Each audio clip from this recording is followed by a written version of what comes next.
Hello, my name is Chris and I'm making this nature video for the Stuart Low Trust.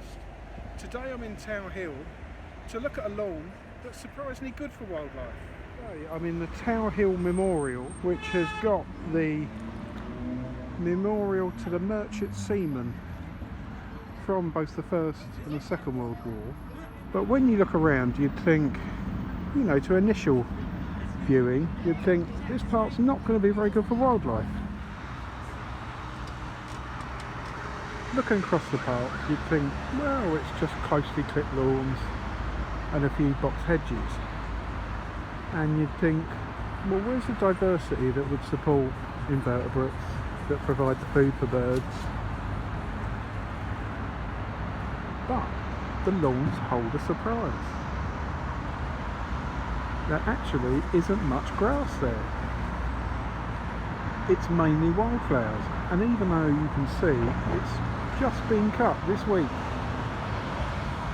when we get closer I'll show you just how diverse the lawns are. And diversity equals wildlife. It's quite surprising when you look at this lawn, and even though there is grass in it, I mean, you can see on the edge there's lawn grasses creeping out and over, but when you look closely, grass probably only makes up about 30% of what's growing here. So if we crouch down, just in this patch alone we've got dandelions, which is one of the best sources of nectar and pollen early in the year. We've got daisies, Bellis perennis, again a really good source of nectar and pollen. And then we've got mouse ear, which is this here, which you can see we've got tiny little white flowers, which will soon open. Alongside that there's speedwell that will have blue flowers. And we come back down here and you've got mallow, Malva sylvestris, that will have pink flowers, really popular with bees, and also the seeds are popular with birds. This cut leaf is Erodium, which is a heron's bill, and that will have little pink flowers a bit later in the year, sort of starting about April. And here is stag's horn plantain. It's really common at the seaside, like sort of salt in the ground, but in cities, because of gritting roads, there's quite a lot of salt. What else have we got here? Here's one of the Erodiums, the heron's bill, just flowering, even though a bit damaged where they've been mown off. But you can see them in their little pink flowers.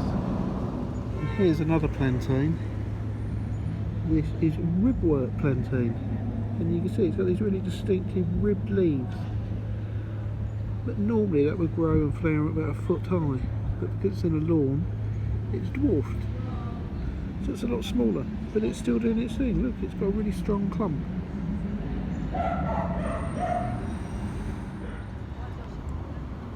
So here you've got the annual meadow grass, which only grows in the cooler seasons. That's this. And so it's the grass that in the middle of summer will dry out and you get those dead patches. But the seeds of that is good for birds. And then just above it, you've got here the tiny flowers of chickweed, which is just a common garden weed, but when it sets seed, each plant will produce thousands, and they're a really important food source for small birds like goldfinches. So this is medic, relative of clover, that will have, it's got the distinctive little dot on each of the leaflets, and that will have little yellow flowers, really popular with bees. And here's white clover, which is very similar to the Medic with the black dots on the leaves, but clover has these pale sort of arches on each leaflet. You can see it clearly sort of here, the marks on the leaves, and that will flower little heads of white flowers that the bees love. It's a closely mown red death nettle, so it doesn't sting, even though it's called a nettle. It's only an annual, but it's very popular with bees, particularly bumblebees. And here's an interesting one that's surviving the mowing. So this here is a stinging nettle. Yeah. But it's not your usual stinging nettle. It's the annual stinging nettle. Despite the mowing, it's doing very well.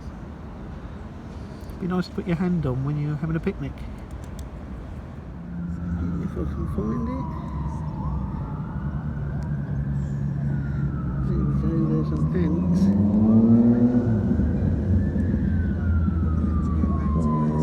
Which has found a dead ant. And that's carrying it back to its nest. Nothing goes to waste. So it may have killed it from another nest, or it's just found one that somebody's trod on or something, and so it will take it back and it'll get chopped up to feed to their young. To show that what looks like a sterile environment of just closely cropped grass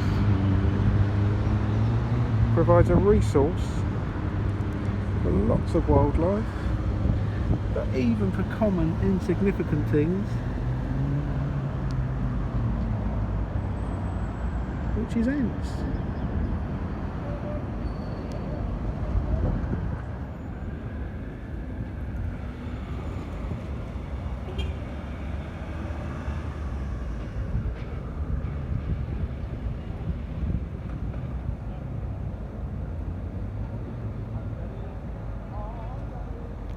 And you can see that even though, you know, pigeons are ubiquitous, eating chips, burgers and kebabs, but also you'll often see them on lawns.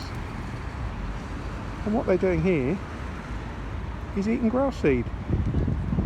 Where the annual meadowgrass has come up and flowered, they're working their way across for once eating a natural diet, chickweed seeds and meadowgrass.